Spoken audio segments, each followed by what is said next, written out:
everyone, welcome back to our channel. Hi. I'm Rachel. I'm Nikki and we're the Stitch Sisters. And we're here today to talk to you all about being pattern testers. And it's something that we've done recently. We've done it a few times and we thought it might be just a really interesting vlog to talk you through the whole process and what it takes to become a pattern tester. Yes, we know lots of you on social media who like to share your makes already, are already pattern testing, but there are lots more of you who would like to give it a go, but maybe don't quite have the confidence and not quite sure how the whole thing works. So we just thought that we would, in addition to sharing with you some of the lovely pictures of our recent pattern test for Coco Wawa, talk you through some of our top tips and things to be aware of. Yes. So if you haven't already, just before we get any further, make sure you subscribe to our channel and give us a little thumbs up, and we love to hear all your comments. And if you're interested, pop over to the blog, which is www.thestitchsisters.co.uk, and there's always lots more fun and interesting things over there as well. And if you click on the little bell, it will make sure that you get notified every time we release a new video, so you won't miss a thing. So, what is pattern testing, Nikki? What is it? What is pattern testing? Well, basically it's when a designer comes up with a new pattern, and these are mostly independent pattern designers. Yes. They're not the big 4 or big 7 or how many big 20. I'm sure they do pattern testing, yes, but it's probably in-house. They probably have a team of people that work for them. It'll be on an industrial level, yes, or something like that. So this is the small independent pattern companies that you buy from, and they like to send out their patterns before release to lots of different people of lots of different sizes, lots of different abilities, and get them to sew their pattern and then give them feedback. So it will point out little things that are wrong with the pattern, things that weren't explained clearly, things that didn't fit properly, that kind of thing, before the final release. Yes. So the pattern company can make the adjustments. So the process for pattern testing, it usually works that the company that's making the pattern, releasing the pattern, will make an announcement, usually on Instagram or Facebook or through email if you're on their mailing list, or maybe even in a YouTube video or on their website. On their blog, and they will say that they're looking for pattern testers and they'll ask you to apply. Now, sometimes they just want people to comment below on an Instagram post. Sometimes there'll be a full questionnaire for you to fill in, and sometimes they'll ask you to email in with all of your key information, and that information is usually going to be your contact details, your dressmaking abilities, what experience you've had of pattern testing, your sizes, and what adjustments you often make to patterns. So the first step is obviously to reply to one of those. Yes, you can be anywhere in the world as well, because normally the patterns are sent by PDF, so they're normally sent by email. So if you're in a different country, then the actual designer, don't let that put you off. No, you can test for anywhere in the world. And then usually they will send you out a copy of the pattern with instructions of what they would like you to do. You will make up the pattern. You won't be paid to do this. This will be something that you do just for fun, for love, because you love that pattern company, or just because it's something new that you like to try. You will have to source your own fabric. Very rarely will anybody provide fabric or a budget for fabric, so that is something that you do off your own back.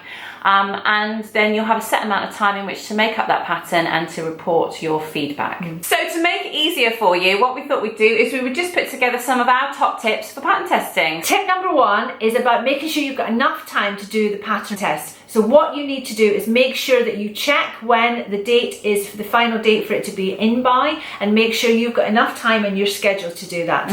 If you're really busy, if you're on holiday, if you don't have fabric and you think it's going to take you a while to find it, then don't do it this time. You can say no and say, please add me to your list for next time. And very often they're quite short periods of time as well. Sometimes really short. Like a week, 2 weeks sometimes we've had in the past.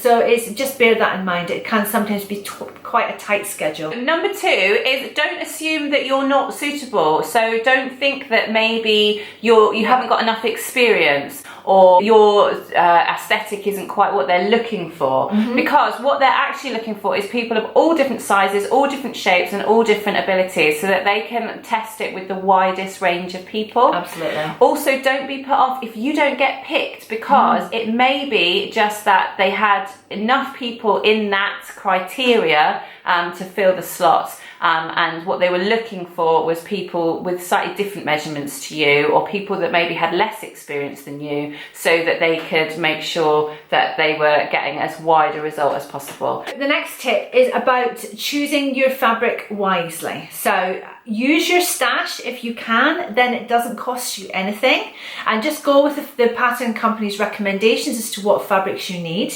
If you need to buy fabric, then don't spend an absolute fortune, because treat it like a wearable muslin. Because you haven't made this pattern before, there may be slight tweaks, there may be slight adjustments that the actual pattern company will make once all of the reviews are in. So it's always worth doing something as a wearable 12 first. And then if you love it, buy the fancy fabrics and make it the second time round. So the next tip is to take the best pictures that you can. You don't know where these pictures are going to end up. It might be that they're not used at all, and that's fine. Sometimes they have to be very selective about which pictures they use. It might be that yours are some of the favourites and they get plastered all over social media. So you just never know what's going to happen to your pictures, and your name is associated with them. So make sure you put in the most effort that you can and get some really good pictures. Yeah. If nothing else, it's a good way to document what you sewed. My next one is be honest in your review, but also if there's any problems in the pattern, make sure you take pictures of those as well and give them to the pattern company,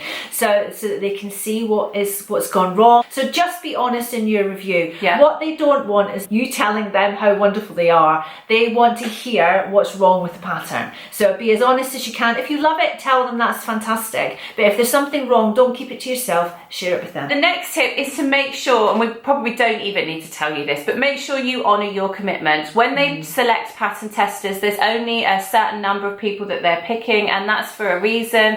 And if you're not able to see it through, if you have to drop out, then that really does let them down. So if you commit to being a pattern tester, make sure you stick to it. And a little side tip, which is a bit hypocritical of us, but we'll give you the advice anyway, is don't leave it to the last minute.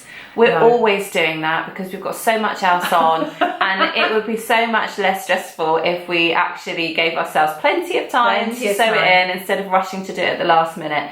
So as soon as you've got your fabric sorted, get cracking, even if it's just doing little bits at a time. And the final one is just to bear in mind that the designer, every time that they release a new pattern, they're going to be looking for different sets of testers. So if you get asked one time and then assume that that's it, I've got the pattern testing job now from here on in, that may not be the case, but don't be upset, because it may be that they're looking for different size ranges, or that they just want to mix it up, and quite a lot of the time they get hundreds of people asking them, so it's not fair for them just to choose one person all the time. So we hope that's been useful for all of you that are considering some pattern testing. We thoroughly enjoyed our recent pattern test for the pumpkin dress from Kokowara Crafts. We went for a very 1960s vibe. Very 1960s vibe. We did, with matching berries and painted shoes and coloured tights, and it was so much fun. We took some of the most hilarious pictures that we've ever taken. We'll share a couple at the end here, but you'll be able to find a lot more of those over on the blog, where we will even show you the inspiration pictures that we got our poses from the 60s. It was so much fun. It was so much fun. So we'll leave you with a few prancy pictures, and we'll be back soon with a new video. Bye! Bye!